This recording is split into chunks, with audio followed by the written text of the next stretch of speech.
Well, if you are a fan of history, and if you're watching this, I'm guessing that you are in some way, you're probably also a fan of battlefield preservation. And whenever it comes to Gettysburg, the original spot where battlefield preservation started was right here on East Cemetery Hill. And it's where a lot of the preservation work is continuing today with organizations like the American Battlefield Trust. So today, we're going to be linking up with Garry Adelman, and we're going to be taking a look at a few different places that the American Battlefield Trust has done some amazing work to keep history preserved, not only for this generation, but for future generations. So pretty awesome stuff that they're doing that I'm excited to take a look at.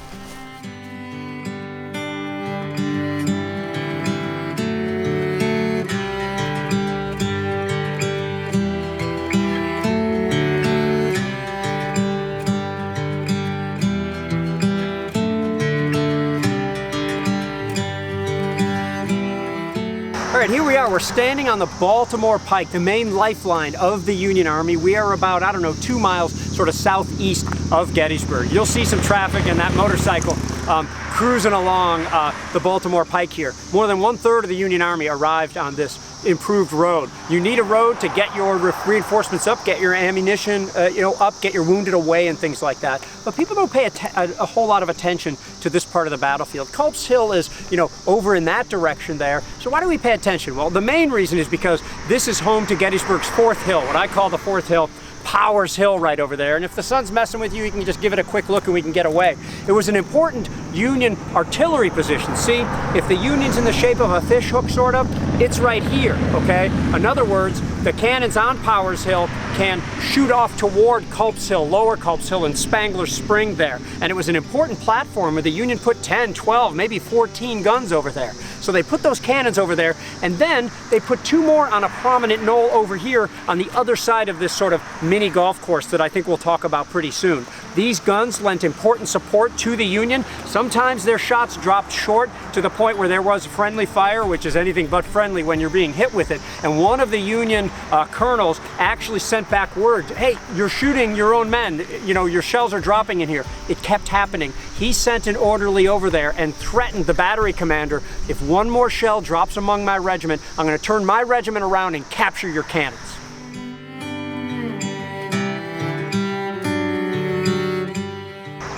Powers Hill, Gettysburg's 4th Hill, has been in the holdings of the National Park Service for many years, but it was always wooded. You couldn't see off of it. And because you couldn't see off it, people didn't go there. They never saw the numerous monuments that are up there. That is, until about 10 years ago, the American Battlefield Trust, got an opportunity to preserve 5 or 10 acres right on the other side of the hill over there, okay? And then an opportunity to preserve the other tract beyond that. And once we got those 2, suddenly the Park Service realized that if they cleared their tract and our tracts, that you could actually see over toward Culp's Hill, and bingo. We transferred those over to the Park Service. The park cleared all of the land and opened up a vista that hadn't been available to visitors for more than a century. All right, so if you look, Garry was just talking about how there were 2 Union guns down the hill from Powers Hill that were on a small knoll. This is not the knoll.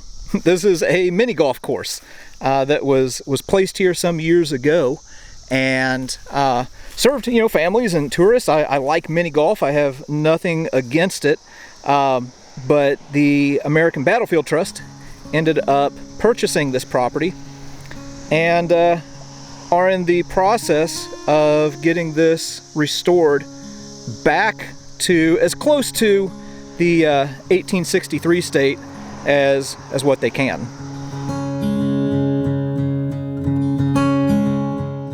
So it is important to note that the former owners of this golf course was called Mulligan McDuffers, and like JD, I like mini golf. It was 2 full 18-hole courses, and I came here a good amount as both a tourist and then after I lived here for almost a decade. I loved this place, but they wanted to sell, and here we are, willing buyers for willing sellers. That's how the American Battlefield Trust works. So this has been a little while, but in this case, not every piece of battlefield land is different. The National Park Service, Gettysburg National Military Park, said, you know what, we want to restore this property, and that's fine with us when we don't have to put the expense into it. So eventually, the National Park Service will take possession of this property. They will restore this property, but like so many things, you know, as it comes to national park, it literally requires an act of Congress if the park has to expand its boundary to take in new holdings. So, you know, it churns rather slowly, but we will look forward to seeing this, yet another part of the battlefield, restored to what it looked like, so the soldiers would recognize it.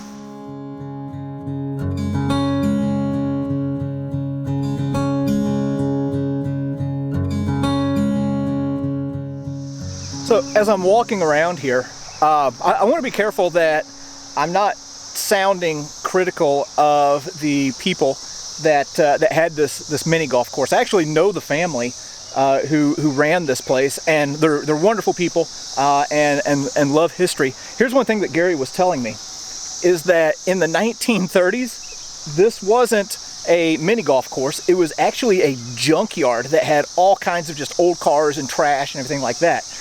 It got cleaned out. They put in this really nice mini golf course, to be honest with you. As I'm walking around here, I wouldn't mind playing here.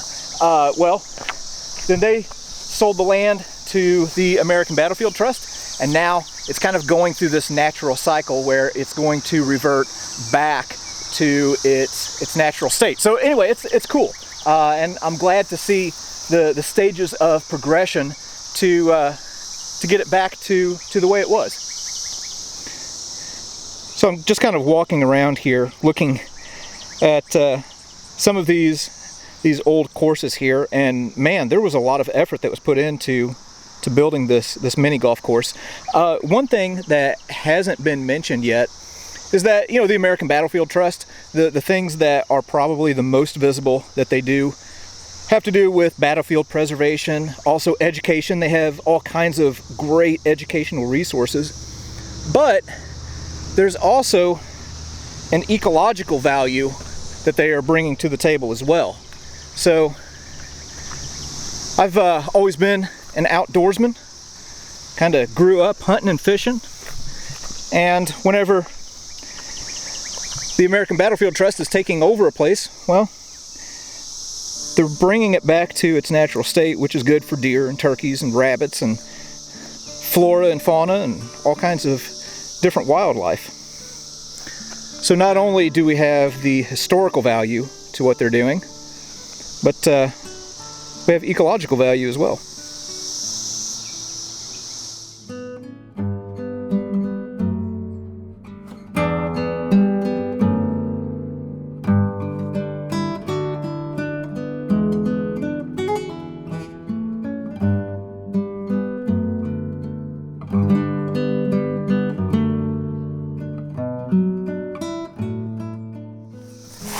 All right, well, this is just one small example of all of the great things that the American Battlefield Trust is doing to preserve battlefields and to preserve history and to secure an education for future generations. I love what they're doing. I love being a part of the work that the American Battlefield Trust is doing in a small way. So the YouTube videos are definitely popular. I would definitely encourage you to go to their website, check out all of the things that they're doing, and consider supporting what the Trust does, because what they're doing here is going to echo for generations down the line.